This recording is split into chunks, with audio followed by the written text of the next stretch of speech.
Progress.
अस्सलाम वालेकुम students.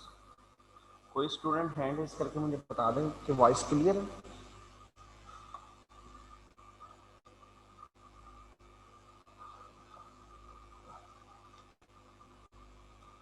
जी शमसुल जमान। जी जी तो क्लियर है। ओके, अब कल होमवर्क के अंदर क्वेश्चन दिया गया था आपको। अब उस क्वेश्चन से अगर किसी बच्चे को कोई प्रॉब्लम है कि वो ये चीज़ सर रिजॉल्व नहीं हुई, इसका इतना पार्ट करवा दें, या इस चीज़ के हवाले से हमें नहीं पता चला, वो हैंड रेज कर ले तो ताकि हम उसको आंसर कर सकें। ये जो क्वेश्चन दिया गया था आपको कल होमवर्क के अंदर, मंडे लिमिटेड वाला, इसमें किसी बच्चे को कोई प्रॉब्लम आया हो या उससे ना रिजॉल्व हुआ हो, सॉल्व ना हुआ हो, तो वो हैंड रेज करें, मैं करवा सकते बेटा।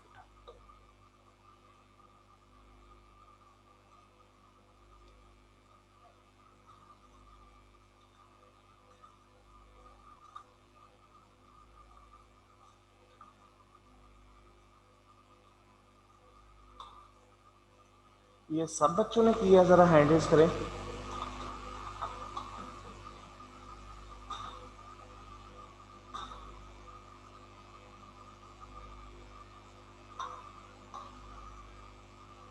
गुड।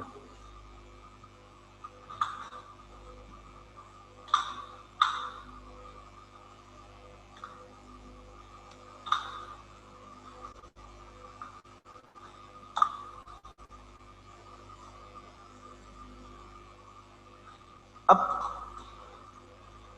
काफी बच्चों ने किया, इसका मतलब इसमें कोई प्रॉब्लम नहीं है। एक चीज अब मैं किसी भी स्टूडेंट से पूछना चाहूंगा। जी शमसुल जमान। सर वो मुझे पूछना था कि ये सॉल्यूशन में ना ऑफिस बिल्डिंग में उसने प्रॉफिट एंड लॉस में जो एक 6 माइनस किया है ये वाला, और ऊपर एक सरप्लस का बता दें। बस ये दो। जी ये ये दो, लास्ट। एक मिनट, ये दो बेटा। यस। ये दो ये दो। अच्छा, हमने देखिए, अब क्वेश्चन अराइज हुआ, हमने जो ऑफिस बिल्डिंग है किस पर लेनी है, रिवैल्यूएशन। क्लियर। जी जी sir. At the year end revaluation की अमाउंट क्या थी, 178। अब देखिए उसने इस क्वेश्चन के अंदर है ना आपको एक और चीज दी है, दैट है वैल्यू इन यूज, 186। जो वैल्यू इन यूज है बेटा, वो आप जब स्टैंडर्ड पढ़ेंगे ना, अंपेयरमेंट, वो जी सर। अंपेयरमेंट के लिए जरूरी होती है। ये रिवैल्यूएशन के लिए सिर्फ हमें फेयर वैल्यू चाहिए होती है, वैल्यू इन यूज नहीं चाहिए। इसका मतलब इस ऑफिस बिल्डिंग की कितनी वैल्यू इन यूज है, 178 जी फेयर वैल्यू। अब हम इसकी निकालेंगे कैरिंग अमाउंट क्या है। अगर हम जाए क्वेश्चन के ऊपर, ऑफिस बिल्डिंग ओपनिंग कितना था 240 और यस इसका क्यूमुलेटिव डेप्रिसिएशन क्या थी 36।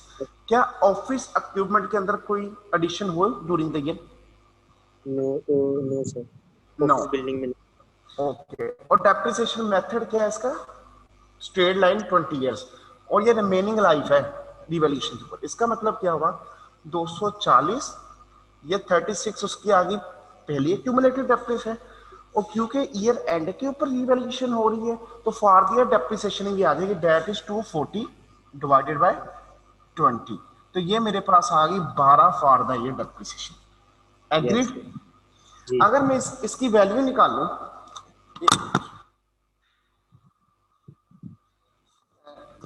अगर मैं बेटा इसकी वैल्यू निकालूं तो क्या होगा 240 माइनस 36 माइनस 12, तो ये मेरा आ जाएगा 192 कैरिंग अमाउंट। ठीक है, यस और इसकी फेयर वैल्यू कितनी है 178 है। अब इसका मतलब क्या, मुझे क्या करनी पड़नी है, रिवर्सल कर, मैंने एसेट को 192 से 178 पर लेकर जाना है। तो क्या मतलब हुआ, मैंने टोटल 14 के साथ एसेट को डिक्रीज करना है। यहां तक अभी सर ये पहुंचे, मैंने टोटल 14 के साथ एसेट को डिक्रीज करना है, एसेट क्रेडिट करना है। अब अगर तो ये एसेट पहले रीवैल्यूड ना हुआ होता तो सारे का सारा किसको चार्ज कर देते, डाउनवर्ड रीवैल्यूएशन को प्रॉफिट एंड लॉस में चार्ज कर देते।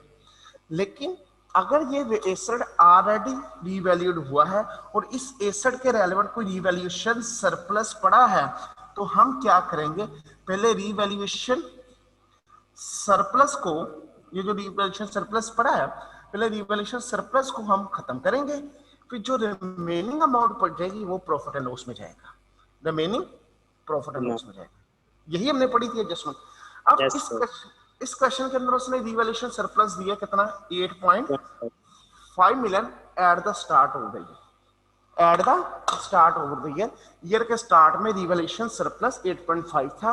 और इसको समझने के लिए इसके साथ एक और पढ़नी पड़ेगी हमें क्वेश्चन, वो क्या है, ML accounting for revaluation surplus और net realised value method and transfer the maximum possible amount from revaluation surplus to retain earning on annual basis.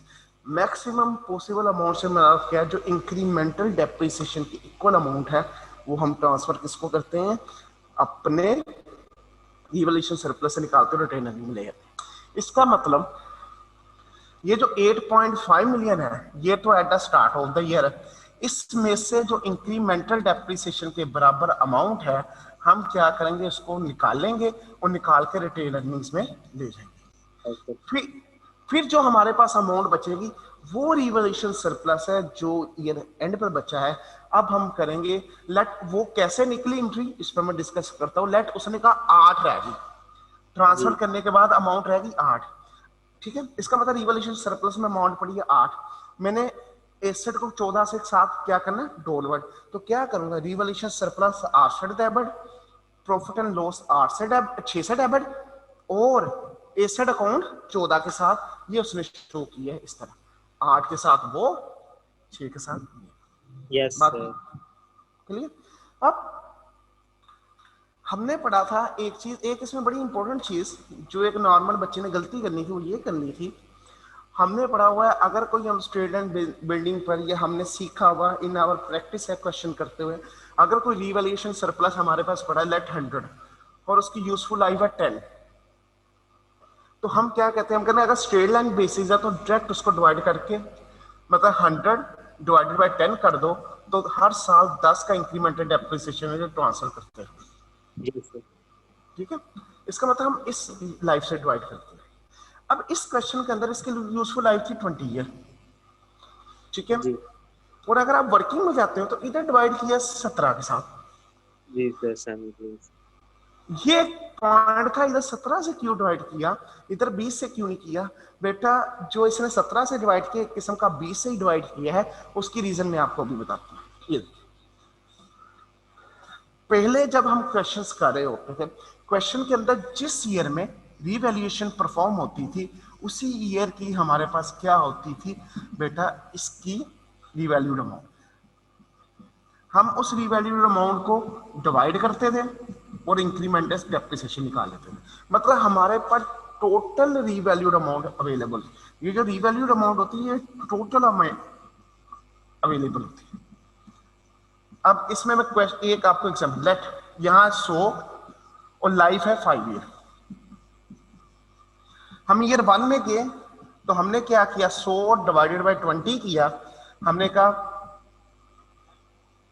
5 किया, सॉरी हमने कहा 20 का इंक्रीमेंट डेप्रिसिएशन करना।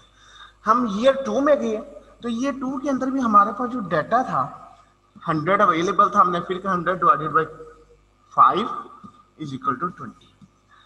फॉर एग्जाम्पल हमने यही प्रोसीजर परफॉर्म करना। For example वो ईयर 1 का डाटा हमें दे ही ना और डायरेक्ट हमें ये बता दे कि ईयर 1 या पहले ही रिवैल्यूएशन सरप्लस हुई थी, रिवैल्यूएशन सरप्लस होने की वजह से रीवैल्यूड अमाउंट आई थी, उसके बाद क्या हुआ, जो मैक्सिमम पॉसिबल अमाउंट थी वो रिटेन अर्निंग को ट्रांसफर होती रही और ईयर 2 के स्टार्ट के अंदर जो रिवैल्यूएशन सरप्लस की अमाउंट पड़ी थी वो 80 थी।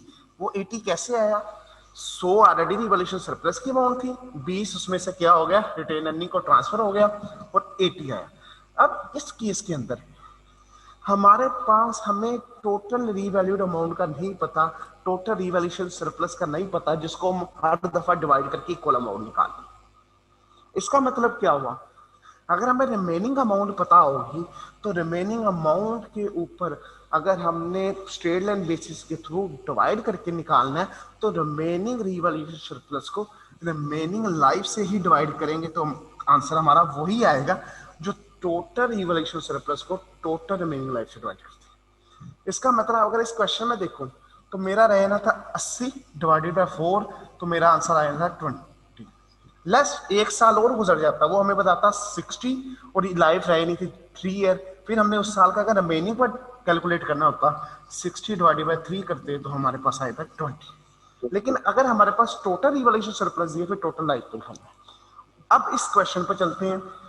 अब इस क्वेश्चन की एक साल की रिवैल्यूएशन कितनी है, एक साल की डेप्रिसिएशन कितनी है, 12। तो क्या इस अक्यूमुलेटेड डेप्रिसिएशन से मैं इसकी लाइफ के साथ निकाल सकता हूँ कि जब से रिवैल्यू अब तक कितने साल हो गए ये डेप्रिशिएट हुए हो। मतलब अगर 36 डिवाइडेड बाय 12 करूं तो इसका मतलब क्या है, ये 3 ईयर्स यूज हो चुका है और 17 ईयर बाकी है, क्योंकि हमारे पास इधर रिमेनिंग रिवैल्यूएशन सरप्लस था तो हमें करेक्ट अमाउंट निकालने के लिए रिमेनिंग यूजफुल लाइफ पर डिवाइड किया। अगर हमारे पास टोटल रिवैल्यूएशन सरप्लस पहले दिन का पड़ा तो हम इसको डिवाइडेड बाय 20 करते हैं। बात क्लियर हुई? जी सर, बिल्कुल। किसी और बच्चे का पॉइंट इसके हवाले से? जी मासूमा। सर मेरा इस क्वेश्चन में भी है और एक ही मैंने भी आपसे इंक्रीमेंटल डेप्रिसिएशन की बात पूछनी है।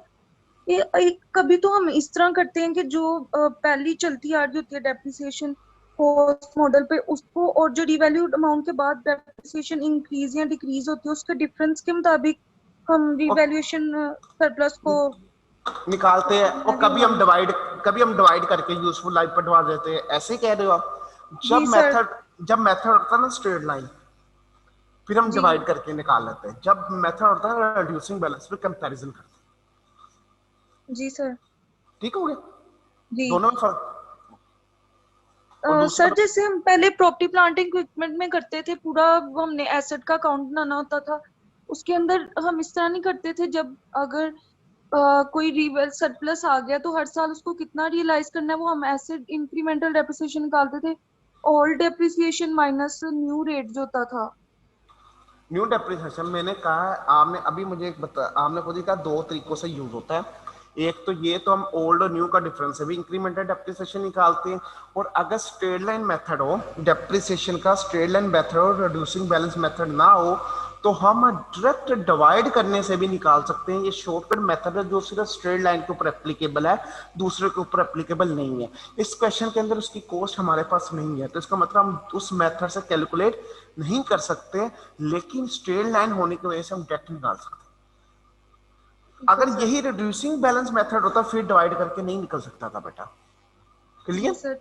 जी सर।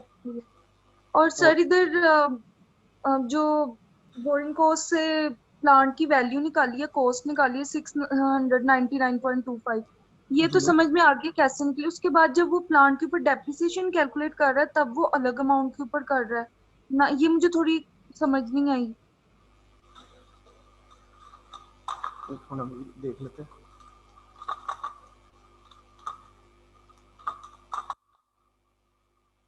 नहीं बेटा, ये उसमें ये नो नहीं आना, ये गलत लिखा हुआ, सिर्फ नो नहीं आना। देखिए आप ठीक है सर। कैलकुलेशन करके 699.25 को डिवाइड करके डेप्रिसिएशन स्टार्ट करेंगे, 7.77 ही आ रहा है कैलकुलेट। ठीक है सर। ठीक हो गया। जी सर।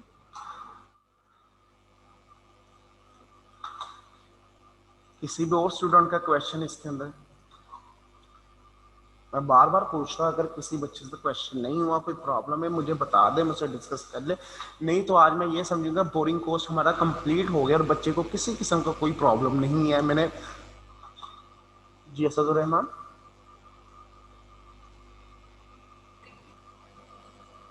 सॉरी बेटा म्यूट हो गए दोबारा।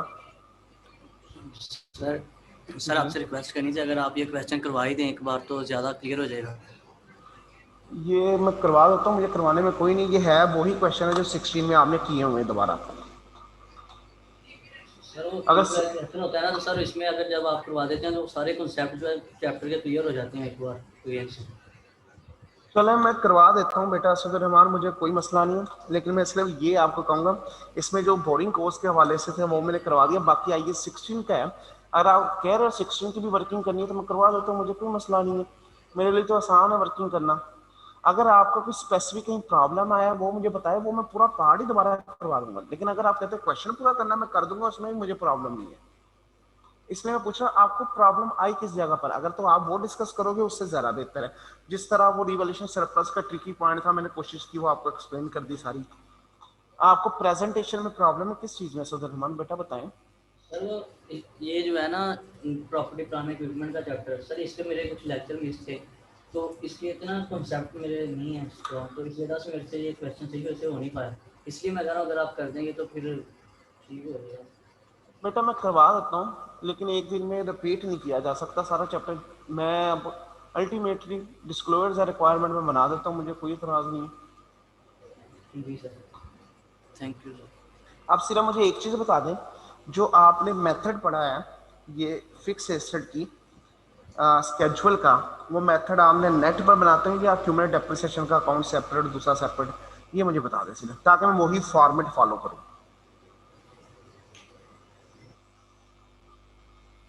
कोई student please, any student hand raise करके मुझे बता दे आपने किस फॉर्मेट से बनाया, ताकि उसी फॉर्मेट में मैं आपके लिए एक क्वेश्चन कर दूं, कोई और मुझे प्रॉब्लम ना आए। कोई एक स्टूडेंट मुझे बता दे बेटा।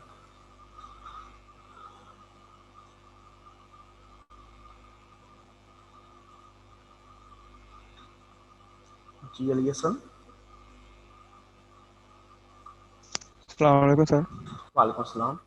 सर जी सर ने सेपरेट से ही करवाए हैं सारे क्वेश्चन। ठीक हो गया, मतलब वो अक्यूमुलेटेड डेप्रिसिएशन सेपरेट है और एसेट आपका अकाउंट सेपरेट। ओके, ये भी मैं बन दूंगा। इसको अकाउंट का नहीं कहना है, ये डिस्क्लोजर्स है, डिस्क्लोजर्स की रिक्वायरमेंट की बात करो। और नंबर 2 अली हसन मुझे ये बताएं, आप ऊपर से नीचे को बनाते थे या राइट टू लेफ्ट, मतलब ओपनिंग? एक मैं अभी आपको एग्जांपल लिखता हूं, मुझे बताइएगा आप। ऊपर से नीचे, ऊपर से नीचे। अच्छा, ओपनिंग, एडिशन, ऐसे, डिलीशन, एस ऐसे ही क्लोजिंग, है।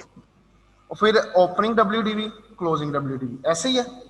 ऐसे ही है। वैसे सर ने कुछ क्वेश्चन ऐसे भी करवाए हैं, कुछ लेफ्ट से राइट भी करवाए हुए हैं, आप जो सा मर्जी कर लें। सर ने दोनों ही वैसे करवाए हैं। किसी क्वेश्चन में इसमें सर ने ऐसे भी करवाया, किसी में उस तरीके से भी करवाया हुआ। ठीक हो गया। मैं असल में पूछना चाहे, इसमें ना 3 फॉर्मेट है, तीसरा जो बुक वाला है वो भी फॉर्मेट सही है, मतलब हर एक फॉर्मेट आपने जिस तरह किया हम उस तरह कर लेंगे, ठीक है। ये अब इंपॉर्टेंट चीज ये है, इसने क्वेश्चन के रिक्वायरमेंट के अंदर डिस्क्लोजर पूछे हैं। और एक चीज ध्यान में रखें, जब नोट्स या डिस्क्लोजर्स की बात आती है बेटा, तो नोट्स और डिस्क्लोजर्स के अंदर आपने अकाउंट नहीं बनाने, उसने लेजर्स नहीं मांगे, उसने आपसे ये टी अकाउंट नहीं मांगे। अगर आप ये टी अकाउंट बना देंगे, लेजर्स बना देंगे, तो यकीन करें आपका पूरा क्वेश्चन भी ठीक है तो वो आपको 20 नंबर का ये क्वेश्चन होगा, तो आपको 5-6 से ज्यादा नंबर। क्वेश्चन की रिक्वायरमेंट है notes to the financial statement, property plant and equipment बनाना। जी असदुर रहमान। जी सर, वो लाइट ऑफ हो गई थी दरमियान में, वो मैं दोबारा मैंने बैठ डाटा यूज अभी मैंने शुरू किया ही नहीं है बेटा क्वेश्चन। ओके हो गया सर। तो इसका मतलब क्या हुआ, हमने notes to the financial statement बनाने हैं। अब जहां पर वर्ड नोट्स की बात आएगा, सबसे पहले हमने जेन में ना नोट्स में बनता क्या क्या है। नोट्स में एक स्केड्यूल बनता है, फिक्स एसेट स्केड्यूल, हमने वो बनाना है। फिक्स एसेट स्केड्यूल के अंदर ओपनिंग, एडिशन, डिलीशन, क्लोजिंग बनाएंगे, फिर ओपनिंग डब्ल्यूडीवी, क्लोजिंग डब्ल्यूडीवी, और साथ ही क्यूमुलेटिव डेप्रिसिएशन का हम बना देंगे। और उसके बाद हमने क्या, उसकी पॉलिसीज का नोट बनाना है कि डेप्रिसिएशन मेथड क्या है और डेप्रिसिएशन किस तरह की गई है, marrying base useful depreciation method. फिर अगर रिवैल्यूएशन है उसके अंदर, तो हमने थर्ड ये बताना होता है, अगर रिवैल्यूएशन ना हुई होती तो आज के दिन एसेट की कॉस्ट क्या होती। अगर रिवैल्यूएशन ना हुई होती तो आज के दिन एसेट की कॉस्ट क्या होती। और नंबर 4, अगर डिस्पोजल हुआ हो, डिस्पोजल की वैल्यू 5 लाख से ऊपर है, तो हमने उस डिस्पोजल का नोट बनाना है। वो 4 चीजें हैं जो एक नोट्स द फाइनेंशियल स्टेटमेंट के अंदर, जो प्रॉपर्टी प्लांट एंड इक्विपमेंट है उसके अंदर आता है। Number 1 fix asset schedule. हाँ, फिक्स एसेट स्केड्यूल की वर्किंग के लिए आप अकाउंट बनाए, लेकिन इस नोट्स, इस सीक्वेंस के अंदर कोई चीज मिक्स नहीं करनी, वो इस तरह ही बनानी है जिस तरह रिक्वायर है। अब शुरू करते हैं हम क्वेश्चन। क्वेश्चन का नाम है मंडे लिमिटेड, तो हम सबसे ऊपर लिखेंगे मंडे लिमिटेड एक्सट्रैक्ट, या लिख भी लेना, extract from notes to account for the year ended. Ali Hasan, year ended क्या है बेटा?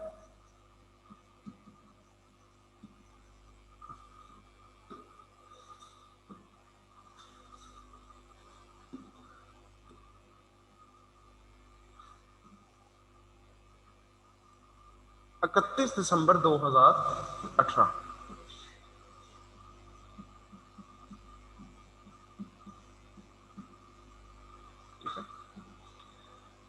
उसके बाद हम जिस तरह ये उसने बनाया है स्केड्यूल, उसी तरह स्केड्यूल बनाएंगे, लेकिन हम अपने फॉर्मेट में बनाएंगे।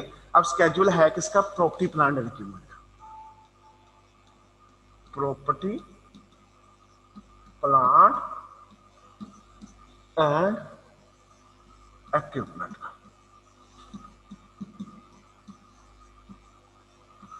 अब हमने सबसे पहले इसमें बनाना fix asset schedule. Fix asset schedule हम बनाएंगे क्वेश्चन को देखते हुए, क्वेश्चन में जितने एसेट है उस हिसाब से हम देख लेंगे। एक ऑफिस बिल्डिंग का है, एक इक्विपमेंट का है, और एक नया जो आ रहा है उसके अंदर क्या है बेटा, हमारा मैन्युफैक्चरिंग प्लांट, इक्विपमेंट और ऑफिस बिल्डिंग। इसका मतलब हमारे पास 3 वो है टोटल एसेट, तो हम 3 एसेट्स के हवाले से इसका बना लेंगे।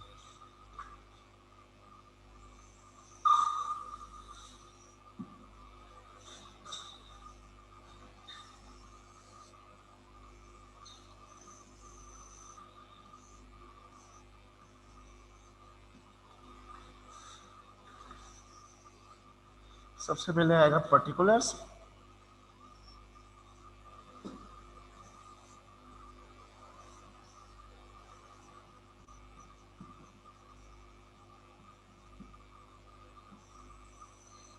फिर एसेट्स के नाम लिखेंगे 1 2 3, और यहां पर आ जाएगा टोटल।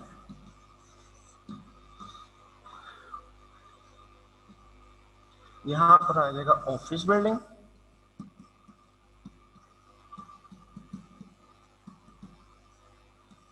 इक्विपमेंट, और लास्ट क्या है बेटा हमारा, मैन्युफैक्चरिंग प्लांट।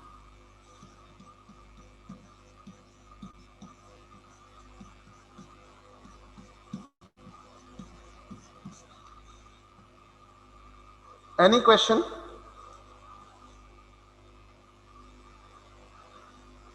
ओके।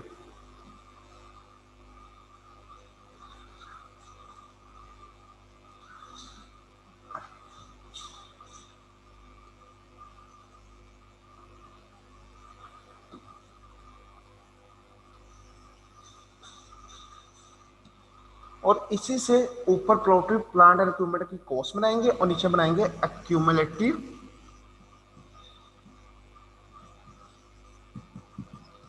डेप्रिसिएशन।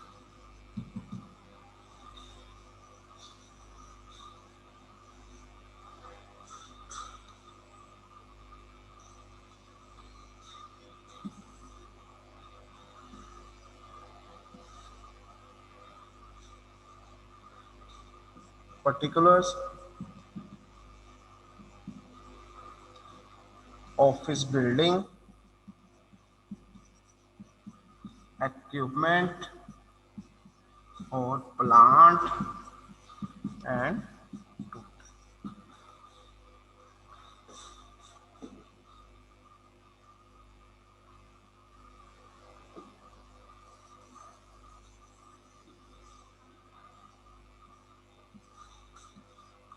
अब हम लिखेंगे डाटा उधर से। The balances of property, plant and equipment yet 1st January 2018 as follow। Office building और इक्विपमेंट का डाटा दिया है। अगर कोई एक स्टूडेंट मेरे साथ अनम्यूट हो जाए तो मुझे बार बार इधर डाटा पढ़ने से वो मुझे बताता रहेगा, क्योंकि हमने क्वेश्चन किया हुआ है तो हमारे लिए आसानी हो जाएगी थोड़ी सी। कोई खुद से वॉलंटियर? ये मोहम्मद अरसलान। जी सर। जी बेटा शुरू करें। जी सर। सबसे पहले हम लिखेंगे opening balance.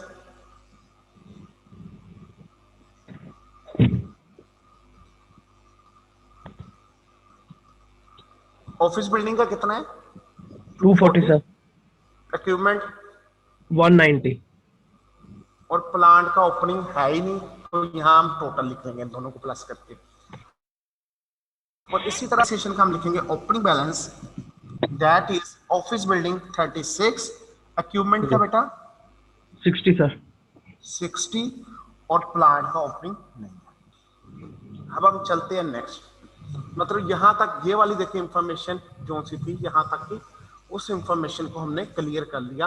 Revaluation surplus related to the office building at 1st January 2018 amounting to ₹8.5 million. ये रिवैल्यूएशन सरप्लस किसने अमाउंट दे दी है।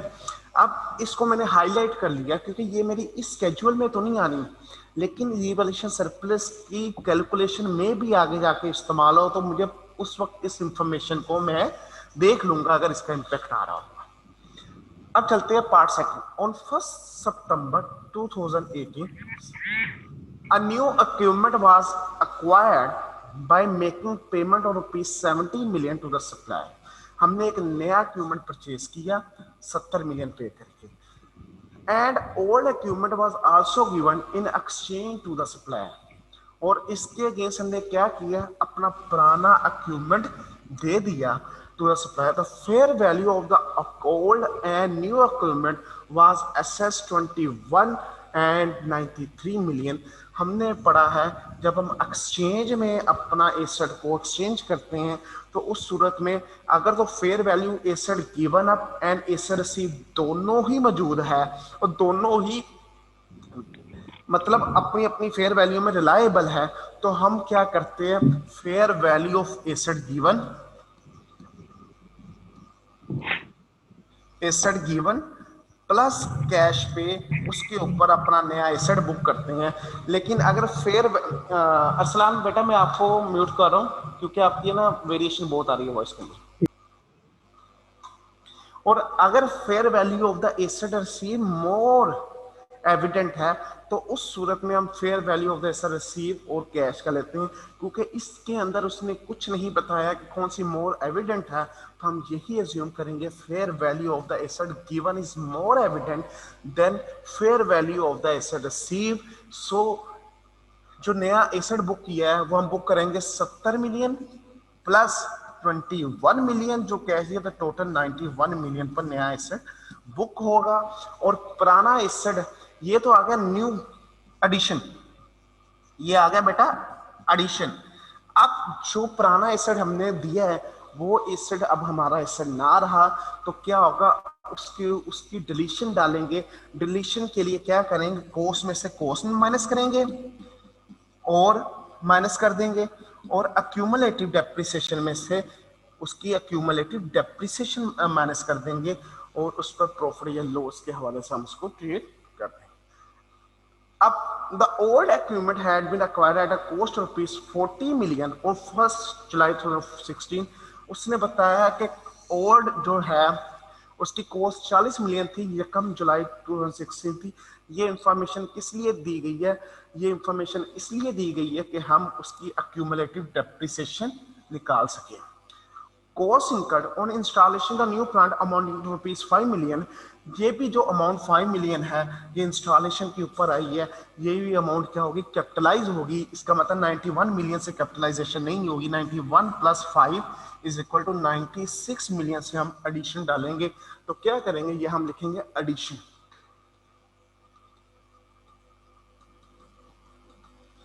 वो कितने से आएगी? 96। इसके लिए वर्किंग 1 भी शो की जा सकती है, नहीं तो नीचे ब्रैकेट में आप कर दे 70 + 21 + 5, ये भी कर सकते हैं।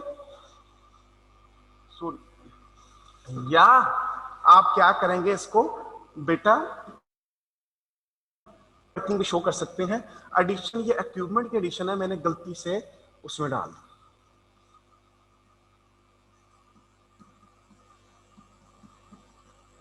शामी में लेता हूं बेटा आपका क्वेश्चन।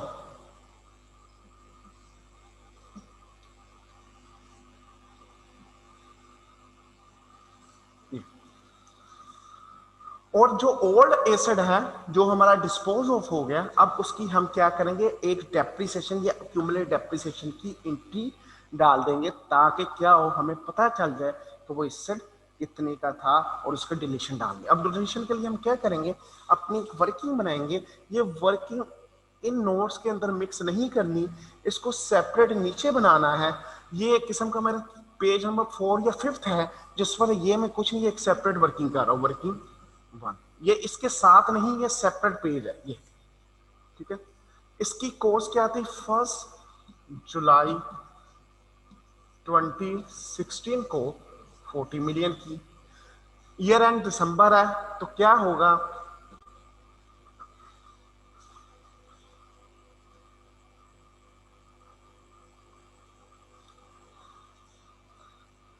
इक्विपमेंट की हमारी क्या reducing balance method, depreciation method है 20% है।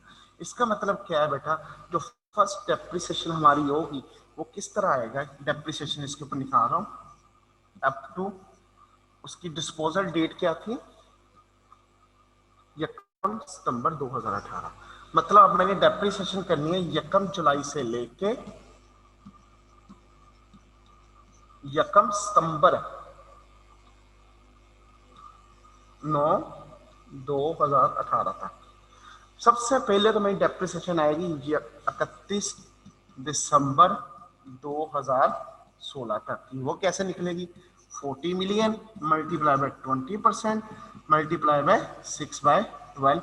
ये मेरी आ गई depreciation for first 6 month. 40 multiply by 0.2 multiply by, वो आ गई मेरी बेटा 4 मिलियन। फिर निकालूंगा मैं 31 दिसंबर 2017। इसमें क्या निकलेगा? 40 - 4, ये WDV आ गया, मल्टीप्लाई बाय 20%, ये आ गया बेटा 7.2। अब निकालनी मैंने किस डेट तक की है? 1 सितंबर 2018। इसका मतलब अब मैं निकालूंगा बेटा यहां पर अपनी 1 सितंबर 2018 तक की 40 - 4 - 7.2, ये मेरी क्या आ गई? WTV आ गई, मल्टीप्लाई बाय 20% और मल्टीप्लाई बाय कितने मंथ है? जनवरी, फरवरी, मार्च, अप्रैल, मई, जून, जुलाई, अगस्त। सितंबर का मंथ नहीं लेना क्योंकि 1 सितंबर को डिस्पोज हो गई, मतलब 31 अगस्त तक ये हमारा मंथ था 8/12। 40 - 4 - 7.2 मल्टीप्लाई 0.2 मल्टीप्लाई 8/12, ये मेरा आ जाएगा 3.84। तो क्या हुआ? मेरी टोटल एक्यूमुलेटिव डेप्रिसिएशन आ गई 1 जुलाई 2016 से लेके बेटा यकम सितंबर 2018 था। ये होगी मेरे क्यूमुलेटिव। एक वेरी इंपॉर्टेंट थिंग, जो ये वाली डेप्रिसिएशन है जिसको मैं हाईलाइट कर रहा हूं बेटा, ये डेप्रिसिएशन क्या फॉर द ईयर की डेप्रिसिएशन नहीं है, इसका मतलब ये क्यूमुलेटिव डेप्रिसिएशन में भी आएगी। और जो मैं दूसरी फॉर द ईयर डेप्रिसिएशन के लिए वर्किंग करूंगा, वर्किंग 2 करूंगा, depreciation of equipment for the year के लिए, तो उसमें जो डिस्पोजल वाला एसेट है ये उसकी भी डेप्रिसिएशन होगी। जो एसेट डिस्पोज हो गया उसकी फॉर द ईयर के अंदर भी 3.84 आएगी। ये कहां से है? वर्किंग 1 से। और इसमें कौन सी आएगी? एडिशन की आएगी, वो हम बाद में जाके देखेंगे। और रिमेनिंग एसेट्स की।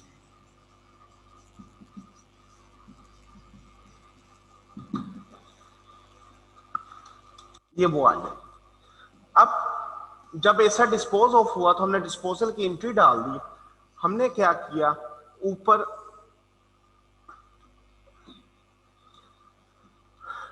एडिशन, उसके बाद आ गया डिलीशन। डिलीशन के अंदर बेटा हम क्या करेंगे, डिलीशन के अंदर हम उस एसेट की जो वैल्यू है उसको खत्म कर देंगे, जो कि डिलीट कितने से हो रहा है, 40 मिलियन से इधर से लेस कर देंगे। और साथ ही उसकी यहां से जो क्यूमुलेटिव डेप्रिसिएशन है वो भी हम लेस कर देंगे। तो यहां पर addition for the year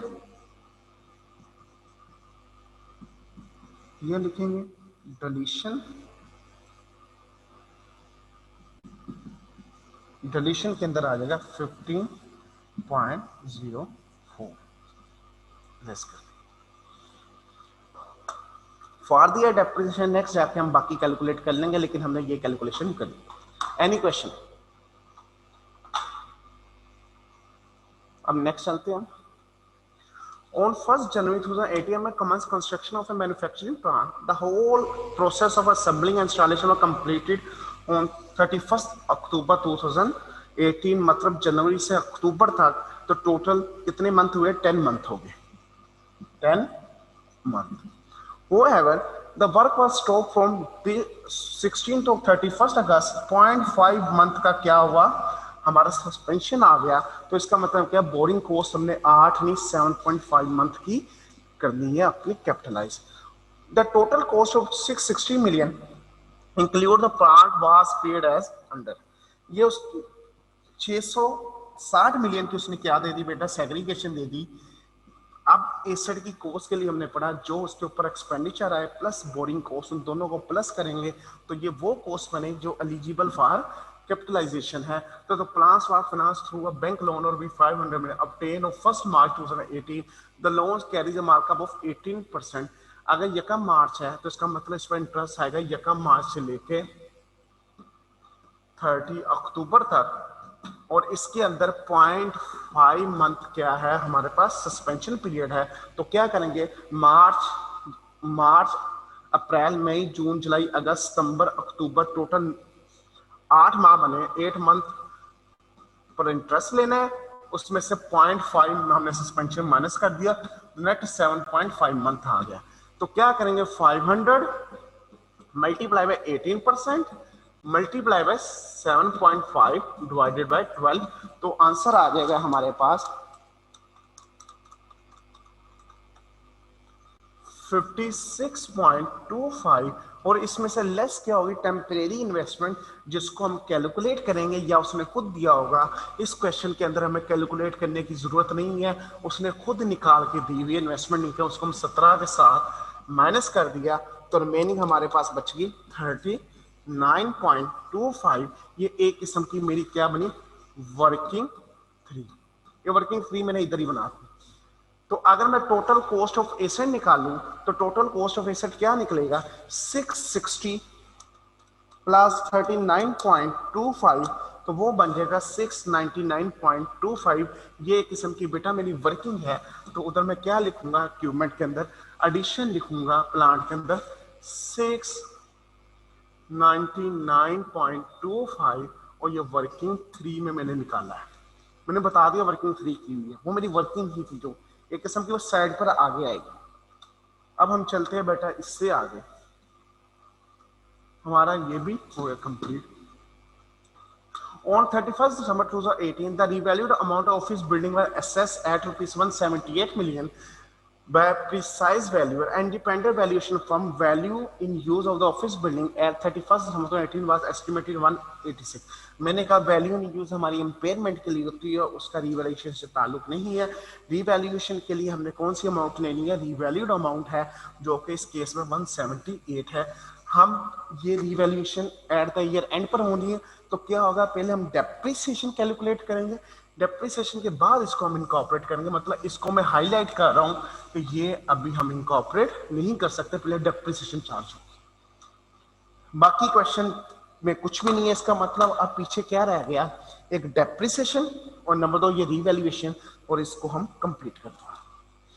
other relevant information detail ऐसा office building straight line basis बताया 20 ईयर्स है, रिवैल्यूएशन सब्सिक्वेंट में ये रिवैल्यूएशन है। एक्यूमेंट का रिड्यूसिंग बैलेंस है 20% है, कॉस्ट मॉडल है, और मैन्युफैक्चरिंग प्लांट का स्ट्रेट लाइन बेसिस है 15% है, कॉस्ट है। ये उसने नीचे बताया ML account for revaluation net replacement value method and transfer the maximum possible amount from revaluation surplus to retain earning. तो क्या करेंगे, अब हम इसकी रिवैल्यूएशन को इनकॉर्पोरेट करना, उसके लिए जरूरी है कि पहले हम सारे की सारी डेप्रिसिएशन चार्ज कर लें। अब डेप्रिसिएशन की वर्किंग हम शुरू करते हैं। पहले हम तीनों एसेट्स की कोशिश करेंगे डेप्रिसिएशन कैलकुलेट कर लें, बाद में उधर जाके हम इनकॉर्पोरेट कर लें।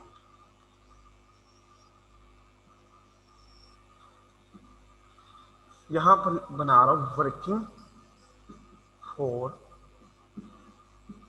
डेप्रिसिएशन और प्लांट भी लिख सकते हैं। हमारा ये कौन सा ऑफिस बिल्डिंग और वर्किंग 5 है डेप्रिसिएशन फॉर प्लांट। इसकी बेटा वर्किंग ना भी सेपरेट बनाए, उधर ही हम ब्रैकेट में शो कर दे तो वो भी चल सकती है। उसकी रीजन ये इनकी फिगर ही एक एक है। अगर डेप्रिसिएशन फॉर ऑफिस है तो ऑफिस के अंदर ड्यूरिंग द ईयर हमारा कोई भी बेटा एडिशन या डिलीशन नहीं आया, तो इसका मतलब क्या है, एडिशन डिलीशन नहीं आना तो जो उसकी कॉस्ट है, कॉस्ट के ऊपर ही डेप्रिसिएशन चार्ज हो जाएगी। तो डेप्रिसिएशन फॉर द ईयर आएगी हमारे पास 240 divided by 20 is equal to 12। ये आगे डेप्रिसिएशन ऑफिस की। और इसी तरह डेप्रिसिएशन जो प्लांट है उस पर करने हमने प्लांट बुक किया था डेप्रिसिएशन 699.25, उसकी यूजफुल लाइफ है 15 साल। और ये कब बना है, ये बेटा हमारा बना यकम 31 अक्टूबर को। इसका मतलब नवंबर दिसंबर 2 माह की डेप्रिसिएशन आएगी। तो मल्टीप्लाई बाय 2 डिवाइडेड बाय हम 12 कर देंगे।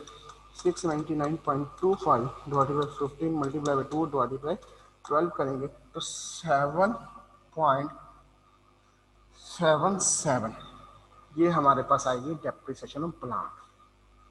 ये दो हमने निकाल ली, आसान थी। तीसरी डेप्रिसिएशन निकालना उसमें थोड़ा सा ट्रिकी है, मुश्किल नहीं है, मतलब ट्रिकी इस तरह है कि उसमें एडिशन भी है, उसमें डिस्पोजल भी है, उसमें रिमेनिंग एसेट भी। सबसे पहले हमने डिस्पोजल के ऊपर तो डेप्रिसिएशन चार्ज कर ली। अब वो एसेट जो एडिशन में आया है उसके ऊपर डेप्रिसिएशन चार्ज कर लेंगे। पहले हम देखेंगे इसका मेथड कौन सा है बेटा। इसका मेथड है रिड्यूसिंग बैलेंस मेथड एक्यूमेंट का और 20% रेट ऑन कॉस्ट। तो अगर हम देखें जो हमारा एडिशन हुआ यकम सितंबर 2018 में, इसका मतलब सितंबर, अक्टूबर, नवंबर, दिसंबर। हमारा जो एडिशन है, एडिशन के ऊपर 4 मार्क की डेप्रिसिएशन आएगी। वो कैसे निकलेगी, 96 का एडिशन था, मल्टीप्लाई बाय 20% मल्टीप्लाई बाय 4/12 करेंगे तो ये हमारे पास डेप्रिसिएशन आ जाएगी फॉर 4 मंथ। उसको हम इधर लिख देते हैं 6.4। अब डिस्पोजल की डेप्रिसिएशन आ गई, एडिशन की डेप्रिसिएशन आ गई। अब हमने डेप्रिसिएशन निकालनी है उन एसेट्स की जो रिमेनिंग है, जो at the start of the year भी थे, at the end of the year भी थे। अब ये कैसे निकलेगी बेटा, देखिए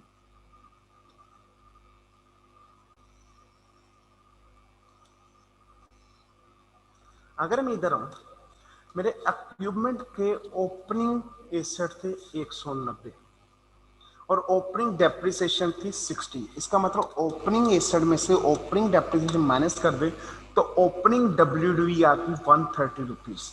कैसे निकला 130? इस ओपनिंग एसेट में ओपनिंग डेप्रिसिएशन मैंने माइनस कर दी तो मेरा क्या आ गया बेटा, 130 रुपीज WDV ओपनिंग आ गया। अगर तो डिस्पोजल ना हुआ होता तो मैं 130 मल्टीप्लाई बाय 0.2 करता तो क्या होता, मेरे पास फार्दर डेप्रिसिएशन आ जाती इन एसेट्स की। लेकिन इस ओपनिंग के अंदर वो एसेट भी शामिल है जो डिस्पोज ऑफ हो चुका है। अगर हमने उस एसेट की डेप्रिसिएशन सेपरेट कैलकुलेट कर ली है तो इसका मतलब क्या है, उस एसेट की WDV भी इसमें से माइनस कर देंगे तो क्या होगा, हमारे एसेट की वैल्यू ठीक है। अब इसका तरीका क्या है, अब जो 130 है, 130 में जो एसेट की WDV है वो 1 जनवरी वाली है। मैं थोड़ा सा इधर, मतलब जो हमने निकाला 190, लेट इधर में 190 माइनस 60 किया तो मेरे पास जो 130 अमाउंट आई, ये अमाउंट है 1 जनवरी 2018 की।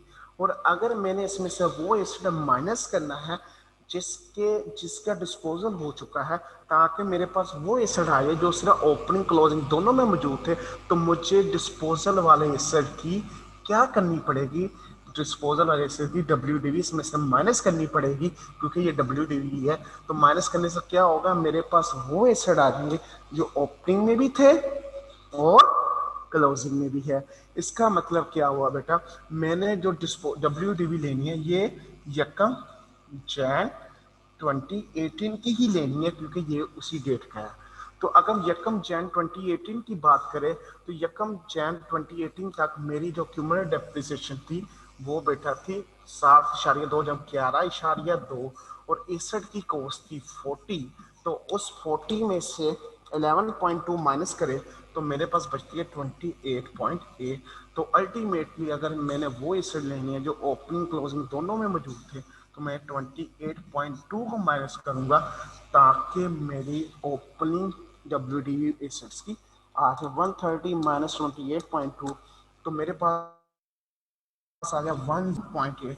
ये वो एसेट्स है जो ओपनिंग में भी थे, क्लोजिंग में भी है और इस पर डेप्रिसिएशन चार्ज करनी है। तो बेटा इस पर क्या करेंगे, फुल ईयर डेप्रिसिएशन चार्ज कर देंगे रिमेनिंग एसेट्स के ऊपर 101.8 मल्टीप्लाई बाय 20%। तो आ जाएगा मेरे पास डेप्रिसिएशन फॉर द ईयर और टोटल डेप्रिसिएशन इसकी आ जाएगी 6.4 प्लस 3.84 30.6। हमने सबकी डेप्रिसिएशन चार्ज कर ली है। अब हम क्या करेंगे, उस अपने स्केड्यूल में जाके इनकी एंट्रीज कर देंगे। Depreciation for the year office building की आई है 30.6 नहीं सॉरी बेटा ये इक्विपमेंट की है।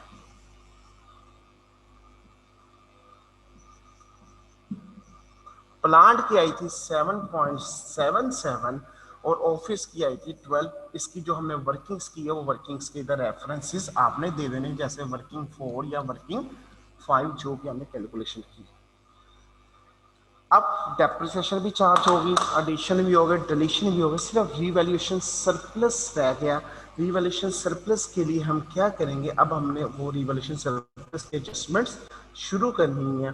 उसके लिए ज़रूरी है जो नेट रिप्लेसमेंट मेथड है, हम उसकी सबसे पहली एंट्री करते हैं accumulative depreciation debit to asset credit. तो क्या करेंगे हम बेटा, इसको हम करेंगे यहाँ एसेट लिखेंगे या प्लान लिखेंगे, उस एसेट में 1236 ये 48 के साथ ये क्रेडिट और बेटा डेबिट क्या करेंगे, ये एक्यूमुलेटिव डेप्रिसिएशन एडजस्टमेंट 48 के साथ। ये पहली एंट्री, ठीक है। ये एंट्री हमने वो कर ली जिस एंट्री से हमें पता चल गया कि 40। अब हम एसेट को ले हैं नेट वैल्यू पर, मतलब 240 माइनस 48 हमारा एसेट आ गया 192 पर। अब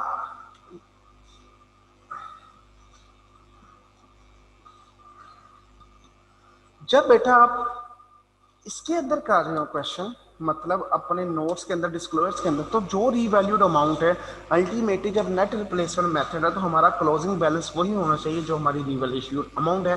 तो हम बगैर किसे देखे सीधा सीधा 178 को अपना लिख देंगे क्या, रीवैल्यूड क्लोजिंग बैलेंस, क्योंकि यही हमारी रीवैल्यूड अमाउंट है। अब इसको करने के बाद जब हम 192 माइनस 178 करेंगे तो हमारे पास 14 का आ गया डाउनवर्ड रिवैल्यूएशन। अब 14 की एंट्री प्रॉफिट एंड लॉस को डाल सकते थे अगर बेटा हमारे पास रिवैल्यूएशन सरप्लस ना पड़ा होता, क्योंकि रिवैल्यूएशन सरप्लस पड़ा है तो पहले रिवैल्यूएशन सरप्लस को कम करेंगे, ये देखिए रिवैल्यूएशन सरप्लस, फिर remaining amount come profit and loss को ले जाएंगे जो कि 8 और 6 है। इसकी वर्किंग ऑलरेडी हम कर चुके हैं। इस तरह ये एसिड इधर इंक्यूमुलेट या इसको करेंगे और इसकी सेपरेट वर्किंग शो करके 8 के 6 को लेके आएंगे। इसी तरह बाकी एसिड्स को हम क्या करेंगे बेटा, क्लोज कर लेंगे अपना 246 और 699.25 और इधर हम अपनी एक्यूमुलेटिव डेप्रिसिएशंस को भी टोटल करके क्लोज कर देंगे 30, ये आ जाएगा 0 नील।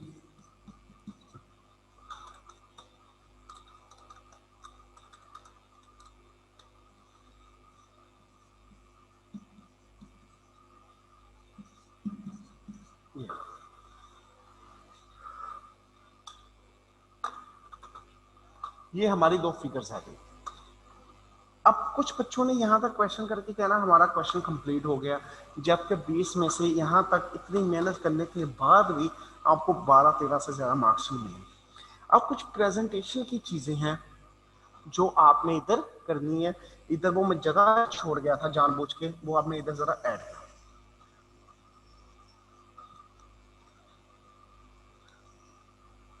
जब टोटल कर लिया बेटा, टोटल करने के बाद आपने एसेट्स की ओपनिंग दो फिर लिखने, ओपनिंग WDV और क्लोजिंग WD। ये समझिए अब ये नीचे है, ये सेपरेट है, ये दो आपने आइटम्स फिर लिखनी है।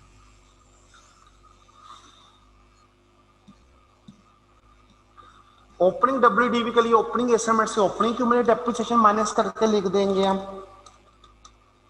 204, 130 नील। और क्लोजिंग के लिए हम क्लोजिंग में माइनस करके लिख देंगे, ये आ गया 178, 240 माइनस 75.51 लिख देंगे, 170.09 और 699.25 माइनस 7.77 कर देंगे तो 691.4 है। मतलब आपने फिक्स एसेट स्केड्यूल के अंदर कोर्स के बाद क्लोजिंग निकालने के बाद ओपनिंग WDV बतानी है, क्लोजिंग WDV बतानी है। ये वो फिक्स एसेट का स्केड्यूल था जो। इसके बाद भी अभी आपकी बात बेटा कंप्लीट नहीं हुई, इसके बाद के जो डिस्क्लोजर है वो भी देने हैं। ये तो हमारा वो था जो फर्स्ट डिस्क्लोजर हमने दिया जिसके अंदर हमने वो चीजें कैलकुलेट कर ली। अब बाद वाले डिस्क्लोजर्स क्या है, हमने बताना है कि अकाउंटिंग पॉलिसी क्या थी, सब्सिक्वेंट मेजर मेथड क्या है और यूजफुल लाइफ क्या है। उन तीन के हम पर्टिकुलर्स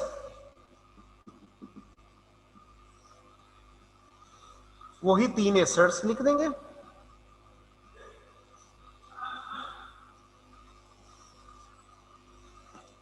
और उन तीन एसेट्स का क्या लिखेंगे हम, यहां हम लिखेंगे बेटा, एसेट्स का नाम है देख लो जरा क्या, ऑफिस बिल्डिंग, इक्विपमेंट और प्लांट। क्या लिखना है इसका, सब्सिक्वेंट मेजर पॉलिसी क्या है। ऑफिस के लिए क्या है, ऑफिस इक्विपमेंट के लिए रिवैल्यूएशन, कॉस्ट, यूजफुल लाइफ क्या थी ऑफिस के लिए, हम लिखेंगे बेटा 20 इयर्स, ठीक है। अब वेरी इंपॉर्टेंट थिंग, अब एसेट 3 साल तक 4 साल तक डेप्रिशिएट हो गया। अब जो यूजफुल लाइफ है ये लिखी जाएगी 16, ये है रिमेनिंग यूजफुल लाइफ ऑफिस की, क्योंकि 4 साल डेप्रिशिएट हो गया, रिवैल्यूड हो गया, अब रिमेनिंग 16 ईयर रहेगी। कॉस्ट का लिख देंगे हम, यहां से देख के यही जो उसने बनाई है बेटा, इसी को देख के हमने अपना नोट दोबारा बना देना सर्कुलर 20%, 15 और ये 20। और उसके बाद एक सबसे अहम नोट जो हमने बनाना है वो ये बनाना है कि अगर रिवॉल्यूशन ना हुई होती तो आज के दिन उसकी WDV ओरिजिनल क्या होनी थी, एक ये भी नोट बनाना। पहला मैंने ये वाला हिस्सा बेटा आपके साथ बना दिया। अगला ये देखिए मेजरमेंट बेस रिवैल्यूएशन कॉस्ट, ये 20 year 20%, 15 straight line reducing balance date. अगर आप इधर 16 ईयर लिखेंगे लेट, तो नीचे नोट इसको स्टार बना के ऐसे नोट देंगे, the remaining useful life on the remaining useful life, जिस तरह उसने इस क्वेश्चन के अंदर इधर आपको ये इंफॉर्मेशन दी है स्टार बना के, the remaining useful at the date of revolution. अगर आप 16 साल लिखेंगे तो लिखेंगे remaining useful life at the date of revolution. इसी तरह आप इसको डिटेल देंगे। और the last revolution perform on 31st October बाद precise value independent from of valuers. अब if the asset is not valued then the carrying amount of asset will be as follow। अब वो उसने लिखा carrying value of the building had the cost model been use instead, मतलब इसके बगैर अगर cost model use किया जाता तो आज के दिन उसकी कैरिंग अमाउंट क्या होनी थी, रीवैल्यूड अमाउंट जो ये क्या है 178 है। तो अल्टीमेटली उसमें से रिवैल्यूएशन अगर सरप्लस होता तो माइनस कर देते रिवैल्यूएशन पर सरप्लस, तो हमारे पास कैरिंग वैल्यू आ जाती। लेकिन क्योंकि इसमें रिवैल्यूएशन सरप्लस नहीं है, इसमें है profit and loss, revaluation loss है, तो हम कहेंगे अगर रिवैल्यूएशन सरप्लस ना किया होता तो आज के दिन एसेट की जो कॉस्ट होनी थी वो 184 थी, वो कैसे आ गया 178 उसकी वैल्यू प्लस 6 रुपये ये वो है जो प्रॉफिट एंड लॉस में चार्ज किए गए, और 184 इसकी क्या बन गई कॉस्ट बन गई। ये इस अमाउंट पर शो होना था। यहां तक ये डिस्क्लोजर्स है, इसके नीचे ये वर्किंग है सारी। आपने डिस्क्लोजर्स और वर्किंग को मिक्स नहीं करना। डिस्क्लोजर जब बनाने उसको इसी सीक्वेंस के अंदर बनाना है आपने, और उसको इसी तरह लेके चलना, उसमें कोई आपने बीच में एडिशनल चीज नहीं करनी जी। एनी क्वेश्चन बेटा?